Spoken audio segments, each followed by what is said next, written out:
I can't believe it's been just 2 years and the Preventive Measures Foundation has raised over $800,000. We've given over $50,000 in community grants. We've opened 3 Zen zones at the Northampton Community College. We've given an endowment fund to Morehouse College for $125,000. I mean, the list goes on, and I just can't be more proud of the team at the Preventive Measures Foundation, the subcommittees, the volunteers, all those who've made it possible.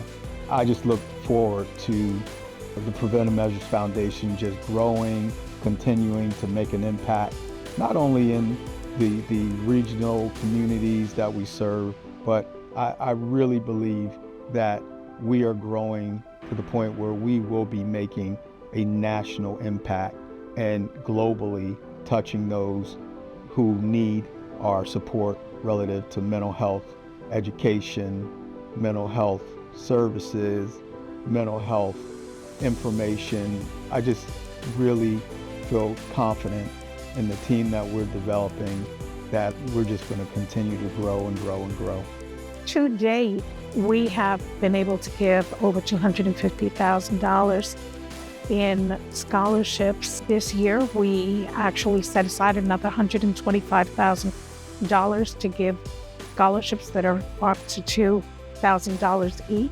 They're for either students that are living in the areas that we have provide services in, which are DC, Pennsylvania, and as well as Georgia, but also for those students that are coming to school in our areas as well. So if they are attending universities and colleges in our area, they can also get a scholarship from us.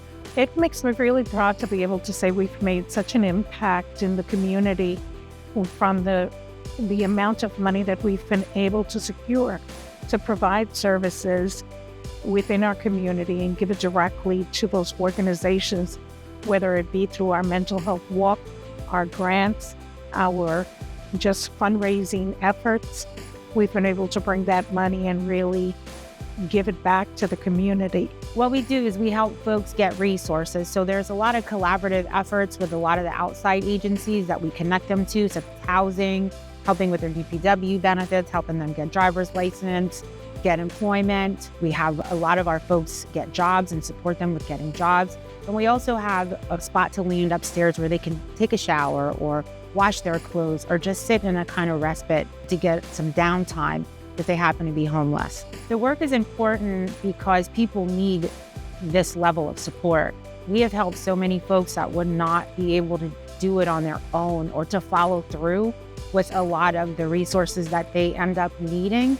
And we're able to give them a hand and help them to be able to follow through, hand in paperwork, carry them to the welfare office, take them down to get their license. A lot of folks, we lack in transportation, we lack in housing, and the ability for us to be able to support them along that process is very important. I would like people to know that we have also been an instrument to help folks to get and stay consistent with mental health outpatient treatment, which is really important. I would like to see this program grow in that facet where we can support folks that when they leave therapy, they have an extra support when they're out in the world, to just help them live better lives. A lot of folks use drugs and alcohol to cover up what's really going on. And I think therapy and implementing therapy and letting people know that it's just not a stigma, that it's really helpful, and that, helping them along that path. The impact that I've seen has been in multiple areas: improvements in mental health, people being able to get jobs that they haven't worked in a long time.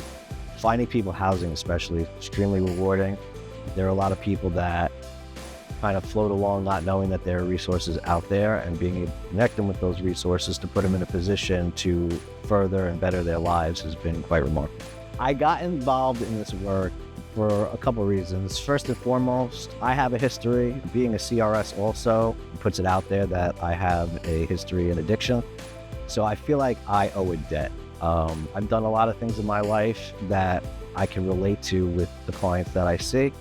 And I feel like there's nothing more rewarding than trying to use that experience to help somebody else that has struggled in the same areas that I've struggled in, and assist them with improving their life.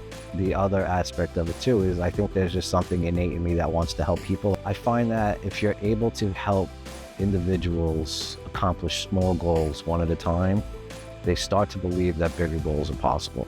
Every step forward that they take is another step closer to what they truly hope to accomplish, whether that is getting Social Security, just finding a place that they could rest their head at night, getting a job, getting benefits, anything like that, step by step, helping them get there. I just recently got in contact with Preventive Measures. Paula actually gifted me a laptop. I just started going to school recently for business management. I needed help.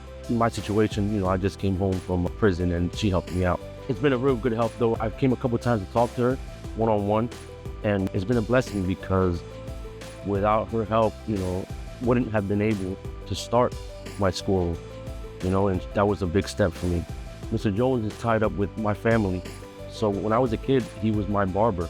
I remember, as a kid, looking up to him a lot, he was always been a good dude. So when I walked in, I see a picture of him on the wall, and I asked the lady up front, I said, "Hey, is that Dwayne?" She was like, "Yeah, he's the one that started all this." And I thought it was pretty amazing. I think it's important to support the organization because they're doing a lot of great work. I believe that foundations like this are what help a community to advance.